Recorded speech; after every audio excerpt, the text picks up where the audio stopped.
Action! Welcome to another exciting episode of... We should probably come up with a better name for this. Okay, so Cooking with Chef Warren or whatever you call it. So today is a history lesson, and it's kind of a history story because some of it is true and some of it I totally am making up. And it's the story of the potato. And I've got my potato notes over here. If you want to see it. So potato was originally grown in Peru, Bolivia, down around 8000 BC. Related to the deadly nightshade. So it's related to tomatoes, chili peppers, bell peppers, potatoes. Eggplant? Oh, I already said potatoes. Tomatoes, eggplant, what? Eggplant? Eggplant? Eggplant's in the nightshade family. Yeah, so they're all in the deadly nightshade family. And they're called that because at night the leaves are what snakes sleep underneath. So when you walk by them, the snake comes out and bites you. So that's why they call it deadly nightshade, which kind of makes sense when you think about it. So let's talk about important dates in potato hit. Well, actually, let me show you what I've got first. So I've got a couple potatoes here. Right now, there are over 300 types of potatoes that are commercially grown around the world. And this is an Idaho potato. It's called an Idaho potato because it grows in Idaho. And this is a 60 count. So potatoes commercially come in cases of 50 pounds. So a 60 count would mean there's 60 of them to 50 pounds. As opposed to a 50 count would mean 50 to a case. So there's that. This is a red bliss potato. It's called that because it's red and you feel blissful when you eat it. And this is also called sweet potato, and I'm not sure why they called it that, but somebody did. Anyhow, so the conquistadors in 1536 came over into Peru and brought the potatoes over to Spain, followed by Sir Walter Raleigh, who was named after Raleigh, North Carolina, and he brought the potato over to Ireland, to Cork in 1589. If you've never been to Cork, it's kind of a cool place, so go there. Tell them Chef Warren sent you.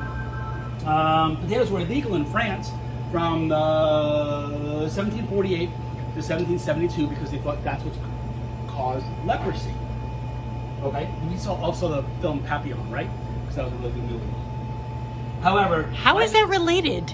Because there's leprosy in the film Papillon, remember? No, it was a prison break. Right, but you got to see the film again. Trust me on this one, okay? Oh, God. 1801 is when things really started looking up for the potato, because that's when Thomas Jefferson introduced French fries in the White House, right? How cool was that?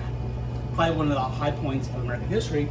And then, as a chef, I'm interested in chef history.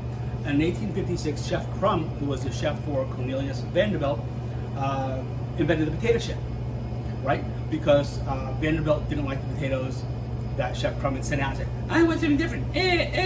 So kind of like that. Send them back to the kitchen, slice them thin, fry them in oil, hit them with salt, boom, potato chips, right? Pretty awesome. Americans eat about 140 pounds of potatoes a year. And on the trivia side, 8 pounds, 4 ounces is the largest potato ever grown by Peter Glasbrook. He's out of England, but he's got this thing for growing big vegetables. He also grew a 13-pound parsnip and a 21-foot beetroot. So, there's that. Oh, this is really kind of cool. If you dream about potatoes, it means that you're flexible and that people like you. All right. What? So, yeah, it does. No, prove it wrong. Go ahead. I rest my case. All right, now let's get down to some more history. 1947 is a day. And the Zen Rex potato peeler was invented out of Switzerland. So there's a couple different types of potato peelers. Cool camera. So this is a Zen Rex potato peeler in yellow. And this is a Zen Rex potato peeler in some kind of weird green color. And this is the red Zen Rex potato peeler. So if you're in a hurry, you want to use the red one because just like red Porsches, red potato peelers are faster. So let's talk about how to peel a potato. Oh, so there's another... Wait a minute. We have my potato peeler. Marianne's potato peeler, which is Marianne's, so I'm not allowed to say. Anywho, so this is kind of Red's to Rich's story right here. And this part's really kind of mostly true. In 1993, immigrant by the name of Joe Ames was selling these, ABES, was selling these in Manhattan for $5 a piece. And in all fairness, it was down in Times Square and I never saw him, even though I kind of lived there.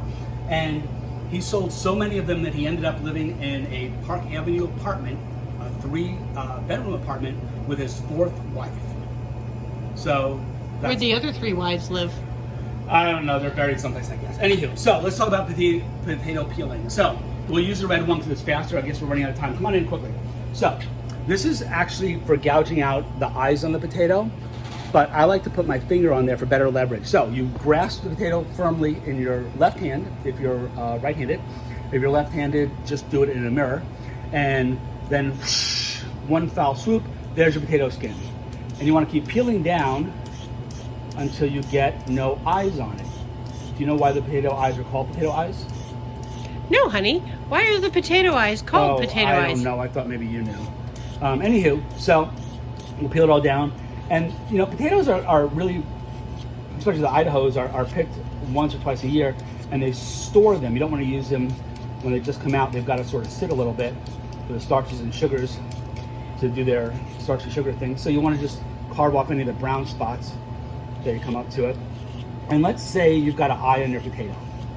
This is where the little eye cutter outer part comes in. You would take it in and go and knock your eye out of your potato. So, any questions? Stay zesty.